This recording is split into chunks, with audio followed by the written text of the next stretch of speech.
Welcome back to First Take. The Knicks fought for about one half against the Cavaliers last night, but then Cleveland took over and the Knicks never really could catch back up. The third quarter was really the worst shooting quarter by the Knicks since 2018. And at one point in the fourth, the Cavs were up by 20. The Cavs are now tied with the Knicks for third place in the East. But let's go back to that bad third quarter. Coming out of halftime, the Knicks were down 6. Then they only scored 11 points. They made only 3 field goals. That is their fewest points in any quarter since 2022 and their worst field goal percentage in any quarter since 2016. Not good in the second half at all for the Knicks. Chiney is here with us. And so, Chiney, I'll go to you first. Were you more encouraged by Cleveland or discouraged by the Knicks? Help Stephen A. Oh, poor Stephen A. Smith. I can see it right here. You know that LMA song, Feeling So Deep in My Feelings? Watching that game, I knew Stephen A. Smith was going to be deep in his feelings. Stephen A., when did you turn it off? Third quarter?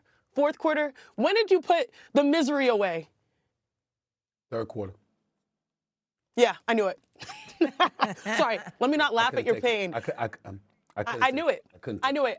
I genuinely feel for Knicks fans because at the start of the season, this is a team on paper that to me was the clear-cut favorite. It took a generational run by Tyrese Halliburton and the best offense at that time in the NBA to keep them from advancing to the NBA Finals. And this year it's like, okay, we made the controversial coaching change. We're going to right the wrongs. But so far in the sample size against the best teams in the East, they are sub 500. They are 4-5 against the Cavs, the Celtics, and obviously the Pistons.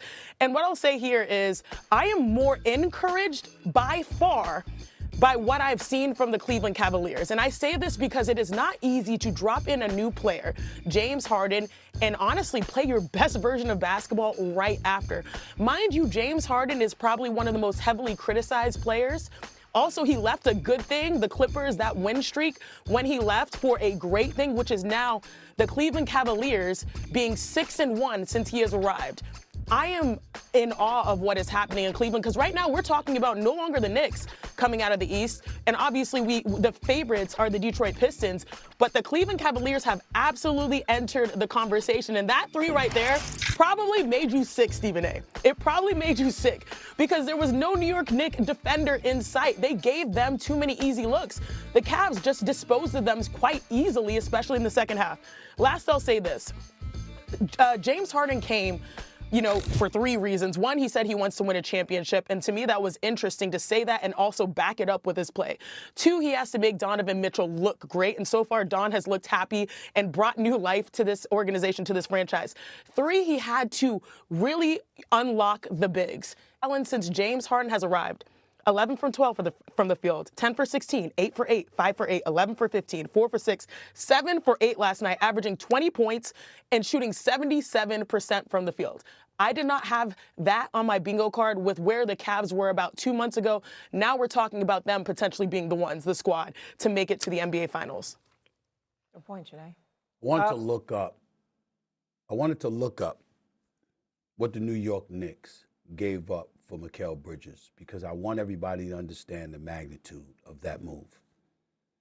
They gave up Bogdanovich, including 4 unprotected first-round picks in 2025, 2027, 2029, and 2031, and a protected first-round pick via Milwaukee to get Mikal Bridges. Now, we know that the brother can be relied upon to show up on the court. And we know that he's an Iron Man in that regard. But he's not even an all-star. The Phoenix Suns, didn't get that in return for Kevin Durant. The Dallas Mavericks didn't get that in return for Luka Doncic. You see what the Knicks have given up. And I tell this to America, in the basketball world, it is literally the only thing you can blame Jalen Brunson for. Because being the face of the franchise, the star of the New York Knicks, knowing basketball well enough to know what help you would need, you want your boy. Yes, you sacrificed over $100 million by signing early so the New York Knicks could go and get your boy. They ultimately give him $150 million, so you have your former college teammate at Villanova that's now with you in the New York Knicks. Jalen Brunson didn't look at the NBA landscape and understand what it would take to win it all. Because the New York Knicks have Giannis Antetokounmpo this past summer, if they had about 2 or 3 of those picks. They have him, doggy. They have him, Chiney. But that didn't happen. And the reason why I find myself miserable is because I'm looking at the New York Knicks team right now that's clearly not the same without Tom Thibodeau. That grit and that grind that we saw from them the last couple of years, we're not seeing that now.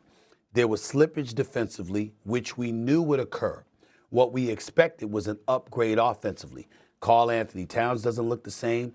They don't look the same offensively from three-point range. I'm looking at a New York Knicks team right now, 3 of 24 in the fourth quarter, 1 of 12 from three-point range. In their 3 losses to the Pistons and the Cleveland Cavaliers this month, they've shot a collective 26 of 105. That is 25% from three-point range. Ladies and gentlemen, I usually don't say this on national television, but I'm pissed off.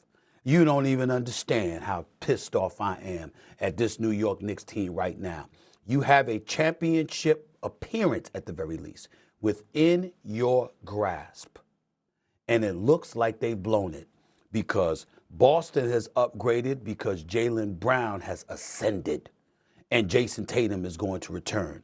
The Detroit Pistons have ascended, and they got an axe to grind with the New York Knicks, and they've shown us because they've outscored them by 84 points and stomped them so bad there's immigration issues going on in the National Basketball Association because the New York Knicks are being exiled from the state of Michigan. That's how bad they've gotten their ass kicked by the Pistons, okay? And then you've got the Cleveland Cavaliers that go out and they get James Harden to pair with Donovan Mitchell. And by the way, despite James Harden's struggles in big games, we know the brother is an elite scorer when he wants to be. He's an elite point guard when he wants to be. And big men religiously are better with him on the basketball court because he knows how to get them the ball, and he's gifted enough to be able to spread the floor for them to operate in space when he's getting it to them and he's not choosing to launch long range. The New York Knicks have about 3 teams that are standing in their way right now, and I'm sick to my stomach because next year don't look no better when Tyrese Halliburton gets back. Orlando continues to ascend. I'm so disgusted I can't even put into words. Go ahead, doggy. Well, Mikal Bridges is the 5th best Knick, so you can't give up 5 picks for your 5th best player. He's not as good as Hart, not as important to the Knicks. He's not as good as Towns. He's not as good as an OG, and he's certainly not as good as Anunoby.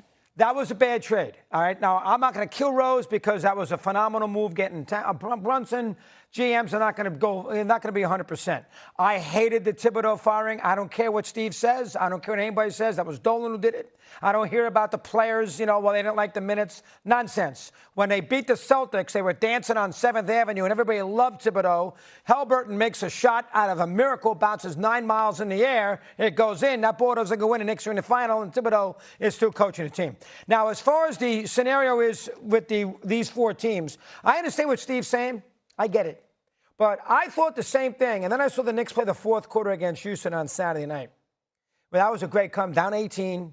That was a great comeback. Grit, guts, figured it out. Got the little kid played well. The kid from the Pelicans did a very good job again. Alvarado did a nice job, played well, did an excellent job, and they won the game. So every time you were ready, then they came back and beat the Bulls. They were going to be flat. They win the game in the fourth quarter. Every time you think the Knicks are, you know what, they're the 4th best team, they surprise you, and they go on these little runs here, and they win games. And they are still very dangerous in these 4 teams. First off, the Celtics, let's see how Tatum handles it when he returns. Secondly, everybody in America is on the Piston bandwagon. They've won 2 playoff games. They don't have a second scorer. I got to see it. And thirdly, before everybody wants to go crazy about Harden, here's the problem with Cleveland. He has to dominate the game if you have him on your team. His ball's in his hands, the whole 9 yards. And when you have that kind of player, quarterback same way, when you have that player who has to dominate the game when he plays badly, which he does all the time in big games, you're finished. Philadelphia, Clippers, Oklahoma City in the final, Houston. When he plays badly, when the chips are in the middle of the table, they lose.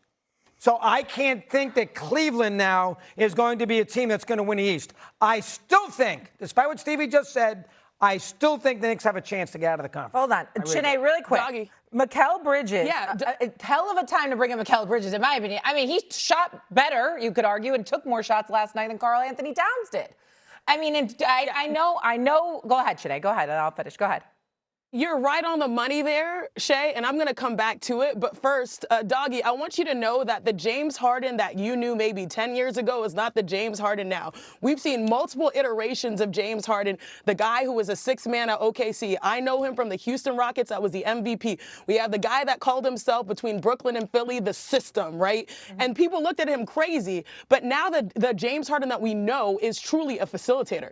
And he played alongside Kawhi Leonard, who I think was fifth or sixth in usage, which is very similar to the usage that Donovan Mitchell had, which is why this transition actually is quite seamless, because he's not necessarily that dominant guy anymore. He's not the guy that, and I think the reason why he left Los Angeles for Cleveland is because he understood, especially with the up and down availability of Kawhi Leonard, he could not be that number one or number two consistently. He goes to a place where he's expected, honestly, to be more so number three. This is Donovan Mitchell's team. And then secondly, you have those bigs out there. You need Evan Mobley to eat, the reigning defensive player of the year.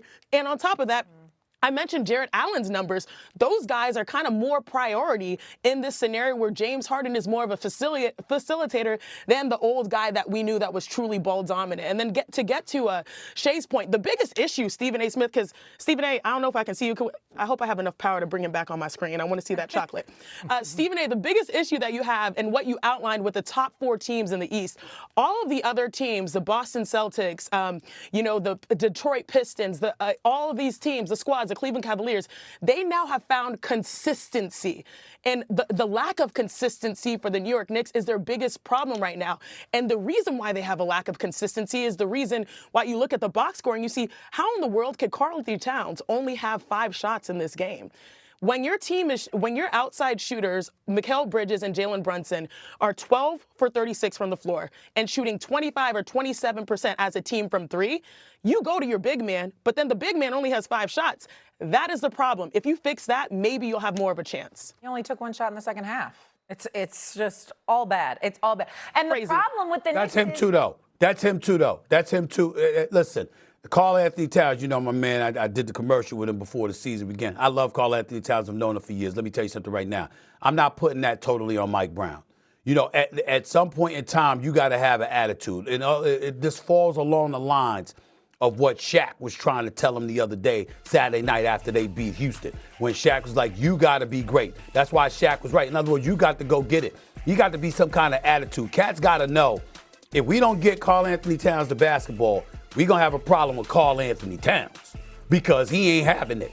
You got to want it, and you got to go get it. There's no excuse on God's green earth unless he was just hurt and could not go at all for Karl Anthony Towns to be taking 1 shot in the second half on this New York Knicks squad. 100%. There's no excuse. It's bad. I thought they would respond better, especially after being down by so much in the fourth quarter against Houston. The loss to the Pistons, we were talking about how there was maybe some sort of oomph that was missing, and then they showed up like this in the second half against Cavs. Disappointing, the New York Knicks. Coming up, huge showdown between Nikola Jokic and Jalen